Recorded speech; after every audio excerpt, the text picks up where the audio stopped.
Hello everyone, আসসালামু আলাইকুম। Welcome back to my another video. তো কেমন আছেন সবাই? আশা করি এই শীতে সবাই অনেক ভালো আছেন। তো আজকে আমরা একটা জায়গায় ঘুরতে গেছি বিকালে। তো এই যে মরিয়ম বুড়ি হাঁটতেছে রাস্তা দিয়ে।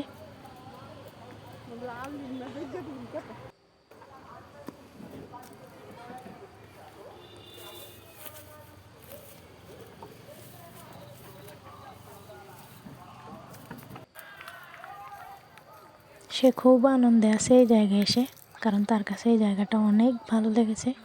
আসলে ভালো লাগার মতোই একটা জায়গা এটা। এখানে আসলে চোখ মন সব কিছুই জড়িয়ে যাবে, কারণ সব দিকে শুধু ফল গাছ আর ফল গাছ। এই যে এখানে অনেকগুলো মালটা ধরে আছে, খুব সুন্দর লাগতেছে। তো অনেকক্ষণ ঘোরাফেরার পর আমরা আবার বাড়িতে চলে আসলাম। আর বাড়িতে এসেই দেখি আমার পুষি কম্বলের নিচে ঘুমাই আছে, কারণ তার অনেক ঠান্ডা লাগতেছে। আসলে আজকে 2 দিন ধরেই আমাদের এদিকে অনেক ঠান্ডা পড়তেছে, শৈত্যপ্রবাহ চলতেছে।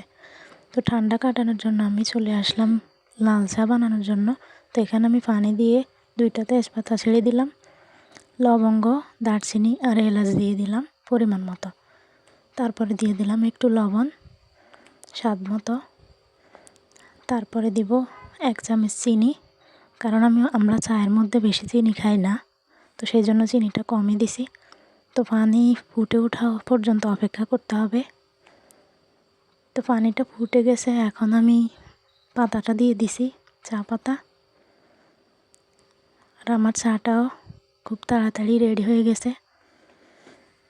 তো ফার্স্টে আমি একটা কাপে নিয়ে নিচ্ছি আমার শাশুড়ি আম্মার জন্য।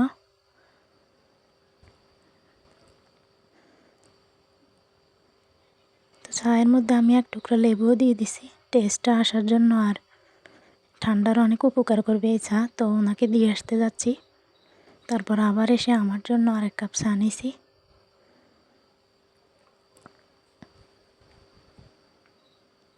তো আমার চাটাতেও আমি 1 টুকরা লেবু দিয়ে দিছি।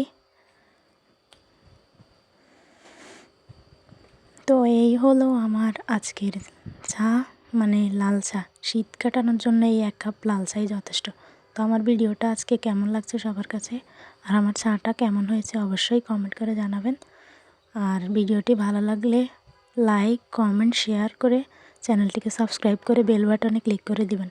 আর কে কোন জেলা থেকে আমার ভিডিও দেখতেছেন এবং কোন জেলায় বেশি শীত পড়তেছে সবাই কমেন্ট বক্সে লিখে যান, দেখি কোন জেলায় বেশি শীত পড়তেছে। আমাদের এদিকে কিন্তু শৈত্যপ্রবাহ আজকে 2 দিন ধরে, আজকেও এমন শীত পড়তেছে মানে রোদের ছায়াও নাই।